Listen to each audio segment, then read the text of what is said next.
പ്രത്യേക തെരഞ്ഞെടുപ്പ് വാർത്തയിലേക്ക് സ്വാഗതം. പോളിംഗ് സമയം അവസാനിക്കാൻ ഏതാനും മിനിറ്റുകൾ മാത്രം ശേഷിക്കെ കനത്ത പോളിംഗുമായി കണ്ണൂർ, വടകര, വയനാട് മണ്ഡലങ്ങൾ. വിവിധ മുന്നണി നേതാക്കൾ അവസാന നിമിഷത്തിൽ വിജയപ്രതീക്ഷയിൽ അവകാശവാദങ്ങൾ ഉന്നയിച്ചിട്ടുണ്ടെങ്കിലും കണക്കുകൂട്ടലുകൾ തെറ്റിക്കുന്ന രീതിയിലാണ് പല മണ്ഡലങ്ങളിലും വോട്ടർമാരുടെ പ്രകടനമെന്ന് പറയേണ്ടി വരും. 5 മണിയുടെ ഔദ്യോഗിക കണക്കനുസരിച്ച് മണ്ഡലങ്ങളിലെ വോട്ടിംഗ് നില ഇങ്ങനെയാണ്. കണ്ണൂർ മണ്ഡലം 70.2% വോട്ട് രേഖപ്പെടുത്തി.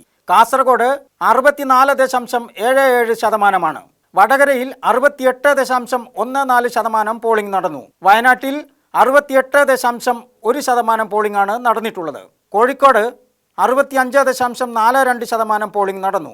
മലപ്പുറത്ത് 62.15% പോളിംഗ് ആണ് നടന്നത്. പൊന്നാനിയിൽ 60.56% പോളിംഗ് 5 മണി വരെ നടന്നു. പാലക്കാട് 65.53% പോളിംഗ് നടന്നു. ആലത്തൂരിൽ 64.43%, തൃശ്ശൂരിൽ 65.12%, ചാലക്കുടിയിൽ 64.54%, എറണാകുളത്ത് 62.36% പോളിംഗും 5 മണി വരെ നടന്നു. ഇടുക്കിയിൽ 65.48% പോളിംഗ് ആണ് നടന്നിട്ടുള്ളത്. കോട്ടയത്ത് 66.1% പോളിംഗും, ആലപ്പുഴയിൽ 65.54%, മാവേലിക്കരയിൽ 62.82% പോളിംഗ് നടന്നു.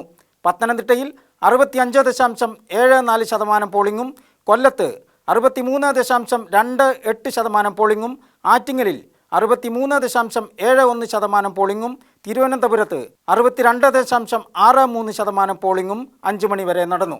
കൂടുതൽ തിരഞ്ഞെടുപ്പ് വാർത്തകൾ അല്പസമയത്തിന് ശേഷം വീണ്ടും. ന്യൂസ് ഡെസ്ക്, തേജസ് ന്യൂസ്.